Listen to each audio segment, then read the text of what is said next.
Hello అండి. అందరికీ నమస్కారం. ఈరోజు మళ్ళీ ఒక మంచి కథతో మీ ముందుకొచ్చేసాను. కథ పేరు 'శనీశ్వరుడు'. ఈ కథను రచించిన వారు సి. అనురాధ గారు. ఇంకా కథ మొదలుపెట్టేస్తున్నానండి. కాలింగ్ బెల్ మోగింది. హాల్లో పేపర్ చదువుతున్న మా అత్తగారు ఎవరో చూడవే అనడంతో వెళ్ళి తలుపు తీశాను. ఉన్నారా అమ్మ మీ వారు అంటూ లోపలికి ప్రవేశించారు నరసయ్య గారు. నేను పక్కకు తప్పుకున్నాను. సరాసరి లోపలికి వచ్చి సోఫాలో మా అత్తగారికి ఎదురుగా కూర్చున్నారు. మా అత్తగారి కేసి చూశాను. ఆమె మొహం మాడిపోయింది. చేతిలో పేపర్ తీసుకుని బెడ్రూంలోకి వెళ్ళిపోయారు. ఈరోజు పని కాలేదట, రేపు ఖచ్చితంగా ఇస్తామన్నారు నిదానంగా చెప్పాను. ఆయన అదో రకంగా నవ్వుతూ, ఈ అప్పు తీర్చడానికి మరో అప్పు చేస్తారు మీ దొరగారు అన్నారు వెటకారంగా. నాకు చివుక్కుమనిపించింది. మీకెందుకండి, మా తిప్పలు మావి అని గట్టిగా అనాలనిపించింది. కానీ నోరు పెగల్లేదు. ఏమిటి ఈరోజు టిఫిను సాగదీస్తూ అడిగారు. ఇడ్లీ సాంబారండి బాబాయ్ గారు అన్నాను. ఇడ్లీ నువ్వు బ్రహ్మాండంగా చేస్తావమ్మా, ఏది తీసుకురామ్మా తింటాను అన్నారు చేతులు కడుక్కోవడానికి వాష్ బేసిన్ వైపు నడుస్తూ. మరీ ఎక్కువ తేకమ్మా, 3 చాలు, ఈ మధ్య షుగర్ ఒకటి వచ్చి చచ్చింది. నేనేమీ మాట్లాడకుండా కిచెన్ వైపు నడిచాను ఇడ్లీ దేవడానికి. ఆయన అప్పటికే డైనింగ్ టేబుల్ ముందు కూర్చున్నారు, తినడానికి సిద్ధపడుతూ. శుభ్రంగా తిని చేతులు కడుక్కుని వెళ్తూ, నీ చేతి వంట అమృతమమ్మా అని ఒక కాంప్లిమెంట్ పడేశారు. ఇడ్లీ ఎవరు చేసినా బాగానే వస్తుందండి, నా గొప్పేమీ లేదు అన్నాను. ఇడ్లీ అంటే ఇడ్లీ ఒక్కటే కాదమ్మా, చట్నీ సాంబారు ఏదైనా బ్రహ్మాండంగా చేస్తావు. మర్చిపోకుండా చెప్పమ్మా ప్రసాద్కి, లేదంటే రేపు లంచ్ కూడా మీ ఇంట్లోనే చేయాల్సి వస్తుంది అంటూ వెళ్ళిపోయారు. ఏమిటే వాడికి మర్యాదలు, అప్పిచ్చినంత మాత్రాన అలా అణిగిమణిగి ఉండటమే. మా అత్తగారు బెడ్రూమ్లో నుండి బయటకొస్తూ అరిచారు నన్ను. అది కాదత్తయ్యా, మనమేమన్నా అంటే గట్టిగా మాట్లాడతారు, వినేవాళ్ళకి గొడవలాగుంటుంది, అది మనకు బాగుండదు కదా అన్నాను అనునయంగా.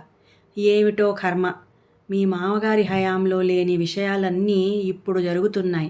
అసలు ఆయన ఏనాడైనా అప్పు చేసి ఎరుగునా? అంతా కాలమహిమే తల్లి అంటూ సోఫాలో కూర్చుని న్యూస్ పేపర్లో మొహం దూర్చారు. నాకు 3 ఏళ్ల క్రితం జరిగిన సంఘటన గుర్తొచ్చింది. నల్లటి విగ్రహం, తెల్లని బట్టలు, చేతివేళ్లకు 8 ఉంగరాలు పెట్టుకుని మా వారి వెంట ఇంటి లోపలికి వచ్చారు నరసయ్య గారు. మా వారు ప్రసాదు ఆయనను సాదరంగా ఆహ్వానించి, ఈయన నరసయ్య గారని బిజినెస్మెన్ అమ్మా అంటూ నాకు మా అత్తగారికి పరిచయం చేశారు. ఆయన గట్టిగా నవ్వారు. ఇప్పటి వరకు నన్నెవరూ బిజినెస్ మ్యాన్ అనలేదయ్యా, తండాల నరసయ్య అనే అంటారు అంటూ మా అత్తగారి వైపు తిరిగి నమస్కారమమ్మా అన్నారు. మా అత్తగారు గమనించనట్టు మా వారి వైపు ప్రశ్నార్థకంగా చూశాను. అదేనమ్మా, ఇల్లు తనఖా పెట్టాలనుకున్నాం కదా, అందుకే వీరొచ్చారు అన్నారు మా వారు. అమ్మా నా మాట కాదనరు అన్నాడు మీ వాడు. కానీ పెద్దవాణ్ణి కదమ్మా, ఇంట్లో వాళ్ళకి తెలియకుండా ఇలాంటి వ్యవహారాలు తెలియకూడదని నా అనుభవం, అందుకే నేనే వచ్చానమ్మా. మా అత్తగారి మొహంలో బాధ ప్రస్ఫుటంగా తెలుస్తోంది. కాఫీ ఇస్తావా అన్నారు మా వారు నా వైపు తిరిగి. నేను కాఫీ చేయడానికి కిచెన్లోకి వెళ్ళాను. ఆయన చనువుగా ఇల్లంతా చూసి వచ్చారు. మా అత్తగారికి కంపరంగా ఉంది ఆయన్ని చూస్తే. కాఫీ తాగుతూ, అయితే 2 పిల్లలన్నమాట నీకు అన్నారు టీవీ పైనున్న మా ఫ్యామిలీ ఫోటోని చూస్తూ. అంతా పసిగట్టినట్టు, బాగుందయ్యా, ముచ్చటైన సంసారం, అనుకూలవతి అయిన భార్య, అభిమానవతి అయిన అమ్మ అంటూ ఆయన మాటలకు ఆయనే బిగ్గరగా నవ్వారు. ఆయన వెళ్ళిపోయారు అనే కంటే మావారే సాగనంపి వచ్చారు అంటే బాగుంటుంది. మా వారు తిరిగి వచ్చాక మా అత్తగారు గొడవ పెట్టుకున్నారు. ఎక్కడ దొరికాడ్రా ఈ శనీశ్వరుడు, వాని చూస్తేనే భయమేస్తోంది. వీడికిస్తే ఇల్లు తిరిగి వస్తుందంటావా? నీ వ్యాపారాలు వద్దు, పాడు వద్దు, లక్షణమైన బ్యాంక్ ఉద్యోగం మానుకుని వ్యాపారాల మీద పడ్డావేంటి? వ్యాపారంలో నీకేం అనుభవం? అయినా నా మాట ఏనాడు విన్నావు? నీకు తోచిందే వేదం. మీ నాన్నగారుంటే ఇలా చేసేవాడివేనా? చీర కొంగుతో కళ్ళొత్తుకుంటూ అక్కడి నుంచి వెళ్ళిపోయారు. అప్పటి నుంచి ప్రతి నెల 6వ తేదీ వస్తే మా క్యాలెండర్లో డేట్ చూసుకోవాల్సిన పని లేకుండా పోయింది. ఆయనకు నేనెందుకు గౌరవం ఇస్తానంటే, మా ముందు వేళాకోళంగా మాట్లాడిన మా గురించి ఎవరైనా ఏమైనా అంటే విరుచుకుపడతారని మా దగ్గరి వాళ్ళ ద్వారా తెలిసింది. ఒకసారి మా దగ్గరి బంధువుల ఫంక్షన్ ఉంటే వెళ్ళాం. అక్కడికి నర్సయ్య గారు కూడా వచ్చారు. మా వారిని నర్సయ్యకు పరిచయం చేసిన మా వారి ఫ్రెండ్ కూడా వచ్చాడు. అతను ఇల్లు కట్టుకోవడానికి కొంత డబ్బు అవసరమైతే నర్సయ్య గారి దగ్గర తీసుకున్నాడట. అతను నర్సయ్యని తప్పించుకుని తిరగసాగాడు. నర్సయ్య గారు అతన్ని దొంగని పట్టుకుని నిలదీశారు. ఏమయ్యా, డబ్బు ఎప్పుడిస్తావు?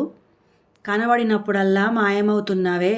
డబ్బులు తీసుకునేదాకా ఓడమల్లన్న, అవసరం తీరాక బోడి మల్లన్న అన్నట్లుంది నీ వ్యవహారం అంటూ అతన్ని ఉతికి ఆరేశాడు.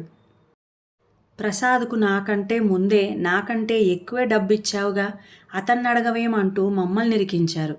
దానికి ఆయన, ప్రసాదు నా బంధువోయ్, ప్రసాద్ భార్య నాకు కూతురు వరస అంటూ దులిపేశారు. నిజానికి మాకేమీ బంధుత్వం లేదు. అప్పటి నుండి నర్సయ్య గారిపైన నాకు సదభిప్రాయం ఏర్పడింది.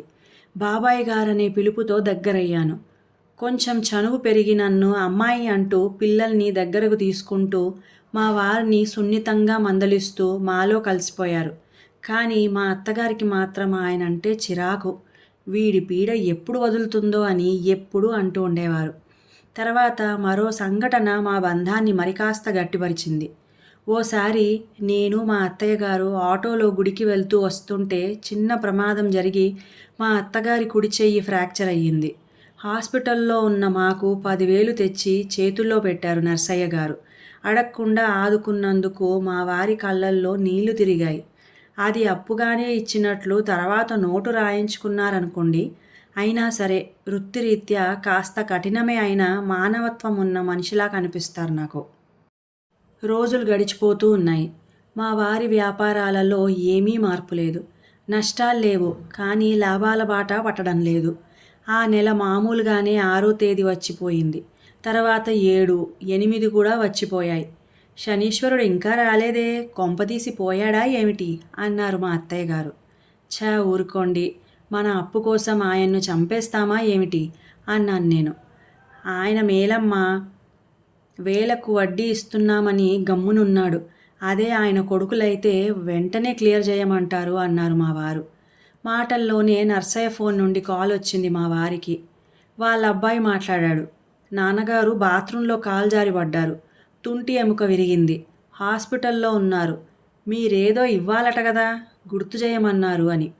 మా వారు వెంటనే, డబ్బులు ఈరోజే అకౌంట్లో వేస్తాను, నేను పని మీద తిరుపతి వెళ్తున్నాను, 2-3 రోజుల్లో వస్తాను, రాగానే నాన్నగారిని కలుస్తాను అంటూ తన సానుభూతి తెలియజేసి ఆ రోజే తిరుపతి వెళ్ళిపోయారు. పోనీ మనం వెళ్ళి చూసి వద్దామా? మా అత్తగారిని ధైర్యం చేసి అడిగాను. బుద్ధుందే నీకు, అసలు ఎలా అడుగుతున్నావే నన్ను అంటూ కస్సుమన్నారు.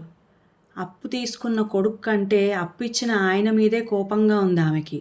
నాకు వెళ్దామని ఉన్నా ఒంటరిగా వెళ్ళలేకపోయాను. మర్నాడు ఫోన్ చేసి ఎలా ఉందని అడిగాను. పర్వాలేదని చెప్పారు వాళ్ళబ్బాయి. మా వారి క్యాంపు 2-3 రోజులు దాటి వారానికి సాగింది. తర్వాత నేను ఫోన్ చేసినా వాళ్ళ అబ్బాయి తీయలేదు. బహుశా బిజీగా ఉన్నాడేమో. వారం రోజుల తర్వాత మా వారికి ఫోన్లో మెసేజ్ వచ్చింది, ఆయన కాలం చేసినట్టు. మా వారు చాలా బాధపడ్డారు, ఆయన చివరి రోజుల్లో కలవలేకపోయినందుకు. 15 రోజుల తర్వాత వాళ్ళ అబ్బాయి మా ఇంటికి వచ్చాడు. లోపలికి రండి అన్నారు మా వారు. నేను కిచెన్లో ఉన్నాను. గొంతు విని గుర్తుపట్టాను. రాకూడదండి, ఉమాగారిని పిలుస్తారా అన్నాడు గుమ్మం బయటే నిలబడి. ఉమా, ఉమా, మా వారి పిలుపుతో హాల్లోకి వచ్చాను. ఈ కాలంలో కూడా ఏమిటండి, పర్వాలేదు రండి లోపలికి అంటున్నారు మా వారు. మా వారి మొహమాటంతో అతను లోపలికొచ్చాడు. మా వారు ప్లాస్టిక్ కుర్చీ ఒకటి సోఫా పక్కన వేశారు. అతను వచ్చి కూర్చున్నాడు. వాళ్ళ నాన్నకిచ్చే అలవాటు ప్రకారం కాఫీ తెచ్చి అతనికిస్తూ, ఇలా జరగాల్సింది కాదు అన్నాను. అప్రయత్నంగా నా కళ్ళల్లో నీళ్ళొచ్చాయి. మా అత్తగారు సోఫాలో కూర్చుని మా మాటలు మౌనంగా వింటున్నారు. మా నాన్నగారు ఈ కవర్ మీకివ్వమన్నారండి అంటూ ఒక పెద్ద కవర్ ఇచ్చాడు. మా వారు అందుకుని నా చేతికిచ్చారు. అందుకుని టీపాయ్ పైన పెట్టాను. మీ కుటుంబం అంటే ఎంతో అభిమానం మా నాన్నగారికి. అతని గొంతు బొంగురుపోయింది. ఆయన చివరి కోరిక. పెదవులను బిగపట్టాడు. బాధపడకండి, ఏం చేస్తాం, కష్టం వచ్చినప్పుడే గుండె దిటవు చేసుకోవాలి. నా ఓదార్పు.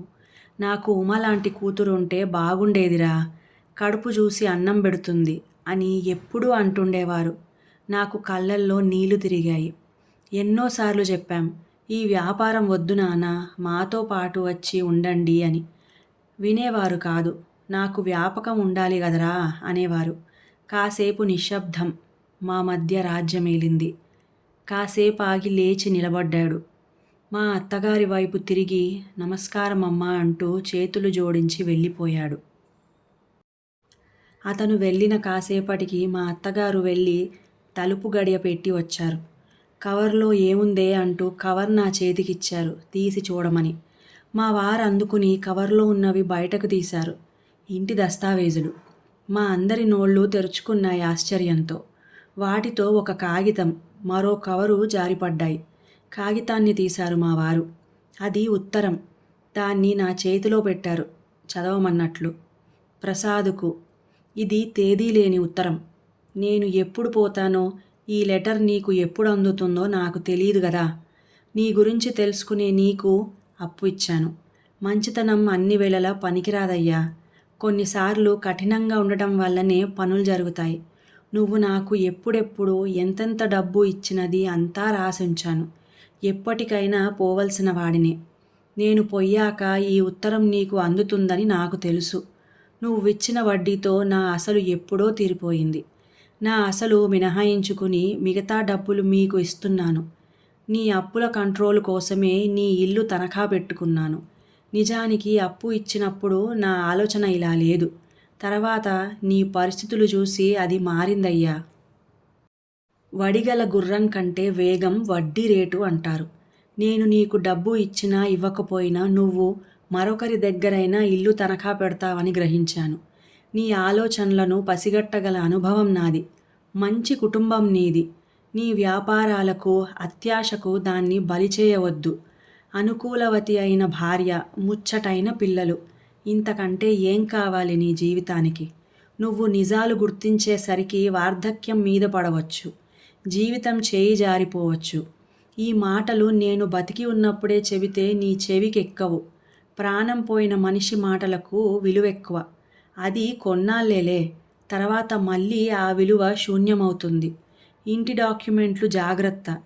జీవితాన్ని, సంసారాన్ని జాగ్రత్తగా చూసుకో. బతికినా చచ్చినా నీ శ్రేయోభిలాషినే. ఇట్లు నరసయ్య. ఉత్తరంతో పాటు నా పేరు మీద కట్టిన ఆర్డీ బుక్ కూడా ఉంది. అప్రయత్నంగా నా కళ్ళ నుండి నీళ్లు ధారలై ప్రవహిస్తున్నాయి. మావారు కూడా కన్నీరు ఆపుకునే ప్రయత్నం చేస్తున్నారు. ఇక మా అత్తగారు శనీశ్వరుడు పోతూ పోతూ మంచి చేస్తాడంటారు. ఇదేనేమో, పాపం మంచివాడే అంటూ చీర కొంగుతో కళ్ళొత్తుకున్నారు. ఇంకా కథ సమాప్తం. ఈ కథ మీకు నచ్చినట్లయితే ప్లీజ్ లైక్ చేయండి, షేర్ చేయండి, మంచి కామెంట్ కూడా పెట్టండి. అలాగే నా సంగీతం ఛానల్ సాగరిక సంగీత మండలి ఛానల్ని కూడా సబ్స్క్రైబ్ చేసుకొని మంచి భక్తిరసమైన పాటల్ని వినండి. ఇంకా సెలవు.